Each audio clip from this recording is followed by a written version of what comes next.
അനുദിന ബൈബിൾ വായന നമുക്ക് ശ്രവിക്കാം. ഒരുവൻ യാത്ര പുറപ്പെടുന്നതിന് മുൻപ് ഭൃത്യന്മാരെ വിളിച്ച് തൻ്റെ സമ്പത്ത് അവരെ ഭരമേൽപ്പിച്ചതുപോലെയാണ് സ്വർഗരാജ്യം. അവൻ ഓരോരുത്തൻ്റെയും കഴിവനുസരിച്ച് ഒരുവന് 5 താലന്തും മറ്റൊരുവന് 2-ഉം വേറൊരുവന് 1-ഉം കൊടുത്ത ശേഷം യാത്ര പുറപ്പെട്ടു. 5 താലന്ത് ലഭിച്ചവൻ ഉടനെ പോയി വ്യാപാരം ചെയ്ത് 5 താലന്ത് കൂടി സമ്പാദിച്ചു. 2 താലന്ത് കിട്ടിയവനും 2-ഉം കൂടി നേടി. എന്നാൽ 1 താലന്ത് ലഭിച്ചവൻ പോയി നിലം കുഴിച്ച് യജമാനന്റെ പണം മറച്ചുവെച്ചു. ഏറെ കാലത്തിനു ശേഷം ആ ഭൃത്യന്മാരുടെ യജമാനൻ വന്ന് അവരുമായി കണക്ക് തീർത്തു. 5 താലന്ത് കിട്ടിയവൻ വന്ന് 5 കൂടി സമർപ്പിച്ച്, യജമാനനെ, നീ എനിക്ക് 5 താലന്താണല്ലോ നൽകിയത്, ഇതാ ഞാൻ 5-ഉം കൂടി സമ്പാദിച്ചിരിക്കുന്നു എന്ന് പറഞ്ഞു. യജമാനൻ പറഞ്ഞു, കൊള്ളാം, നല്ലവനും വിശ്വസ്തനുമായ ഭൃത്യാ, അല്പകാര്യങ്ങളിൽ വിശ്വസ്തനായിരുന്നതിനാൽ അനേക കാര്യങ്ങൾ നിന്നെ ഞാൻ ഭരമേൽപ്പിക്കും. നിന്റെ യജമാനന്റെ സന്തോഷത്തിലേക്ക് നീ പ്രവേശിക്കുക.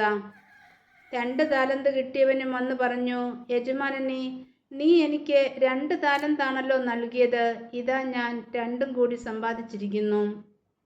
യജമാനൻ പറഞ്ഞു, കൊള്ളാം, നല്ലവനും വിശ്വസ്തനുമായ ഭൃത്യാ, അല്പകാര്യങ്ങളിൽ വിശ്വസ്തനായിരുന്നതിനാൽ അനേക കാര്യങ്ങൾ നിന്നെ ഞാൻ ഭരമേൽപ്പിക്കും.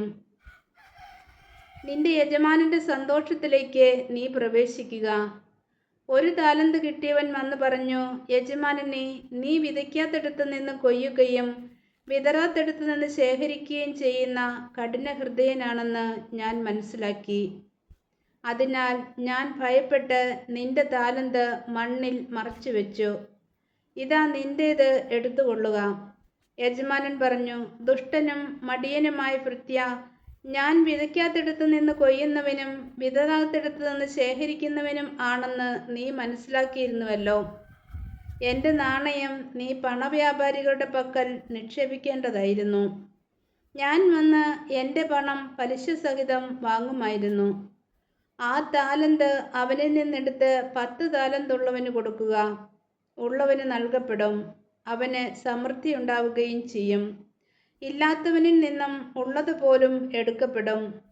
പ്രയോജനമില്ലാത്ത ആ ഭൃത്യനെ പുറത്ത് അന്ധകാരത്തിലേക്ക് തള്ളിക്കളയുക.